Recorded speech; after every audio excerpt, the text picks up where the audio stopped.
Jean, chapitre 5. Après cela, il y eut une fête juive et Jésus monta à Jérusalem. Or à Jérusalem, près de la porte des brebis, il y a une piscine qui s'appelle en hébreu Bethesda et qui a 5 portiques. Sous ces portiques un grand nombre de malades étaient couchés, des aveugles, des boiteux, des paralysés. Ils attendaient le mouvement de l'eau, car un ange descendait de temps en temps dans la piscine et agitait l'eau. Et le premier qui descendait dans l'eau après qu'elle avait été agitée était guéri, quelle que soit sa maladie. Là se trouvait un homme infirme depuis 38 ans. Jésus le vit couché et, sachant qu'il était malade depuis longtemps, il lui dit, « Veux-tu être guéri ?» L'infirme lui répondit, « Seigneur, je n'ai personne pour me plonger dans la piscine quand l'eau est agitée, et pendant que j'y vais, un autre descend avant moi. »« Lève-toi, lui dit Jésus, prends ton brancard et marche. » Aussitôt cet homme fut guéri. Il prit son brancard et se mit à marcher. C'était un jour de sabbat. Les Juifs dirent donc à celui qui avait été guéri, « C'est le sabbat. Il ne t'est pas permis de porter ton brancard. » Il leur répondit, « Celui qui m'a guéri m'a dit, prends ton brancard et marche. » Ils lui demandèrent, « Qui est l'homme qui t'a dit, prends ton brancard et marche ?» Mais celui qui avait été guéri ne savait pas qui c'était, car Jésus avait disparu dans la foule qui était à cet endroit. Quelque temps plus tard, Jésus le retrouva dans le temple et lui dit, « Te voilà guéri. Ne pêche plus, de peur qu'il ne t'arrive quelque chose de pire. » Cet homme s'en alla annoncer aux Juifs que c'était Jésus qui l'avait guéri. C'est pourquoi les Juifs poursuivaient Jésus et cherchaient à le faire mourir, parce qu'il avait fait cela le jour du sabbat. Cependant, Jésus leur répondit, « Mon Père est à l'œuvre jusqu'à présent. Moi aussi, je suis à l'œuvre. » Voilà pourquoi les Juifs cherchaient encore plus à le faire mourir, parce que non seulement il violait le sabbat, mais il appelait aussi Dieu son propre Père, se faisant lui-même égal à Dieu.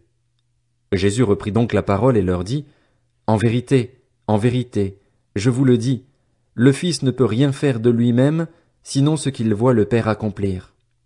Tout ce que le Père fait, le Fils aussi le fait pareillement. En effet, le Père aime le Fils et lui montre tout ce que lui-même fait, et il lui montrera des œuvres plus grandes que celles-ci, afin que vous soyez dans l'étonnement. En effet, tout comme le Père ressuscite les morts et donne la vie, le Fils aussi donne la vie à qui il veut. Le Père ne juge personne, mais il a remis tout jugement au Fils afin que tous honorent le Fils comme ils honorent le Père. Celui qui n'honore pas le Fils n'honore pas le Père qui l'a envoyé. En vérité, je vous le dis, celui qui écoute ma parole et qui croit à celui qui m'a envoyé a la vie éternelle. Il ne vient pas en jugement, mais il est passé de la mort à la vie.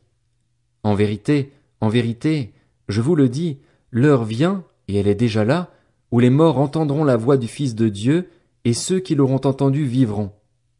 En effet, tout comme le Père a la vie en lui-même, ainsi il a donné au Fils d'avoir la vie en lui-même. Et il lui a donné aussi le pouvoir de juger, parce qu'il est le Fils de l'homme. Ne vous en étonnez pas, car l'heure vient où tous ceux qui sont dans les tombeaux entendront sa voix et en sortiront. Ceux qui auront fait le bien ressusciteront pour la vie, mais ceux qui auront fait le mal ressusciteront pour le jugement. Je ne peux rien faire de moi-même. Je juge d'après ce que j'entends, et mon jugement est juste parce que je ne cherche pas à faire ma volonté, mais celle du Père qui m'a envoyé. Si je me rends témoignage à moi-même, mon témoignage n'est pas valable.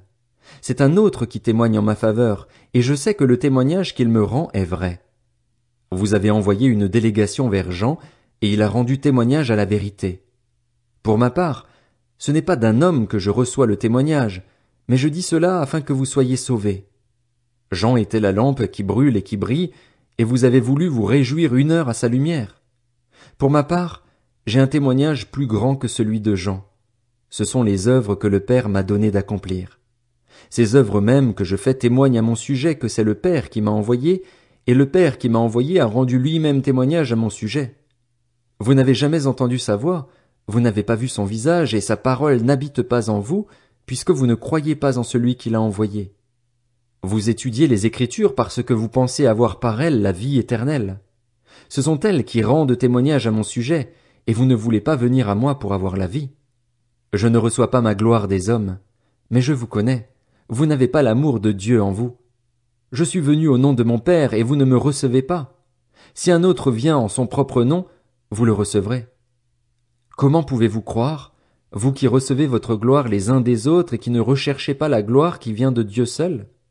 Ne pensez pas que c'est moi qui vous accuserai devant le Père. Celui qui vous accuse, c'est Moïse, celui en qui vous avez mis votre espérance. En effet, si vous croyiez Moïse, vous me croiriez aussi, puisqu'il a écrit à mon sujet. Mais si vous ne croyez pas à ses écrits, comment croirez-vous à mes paroles?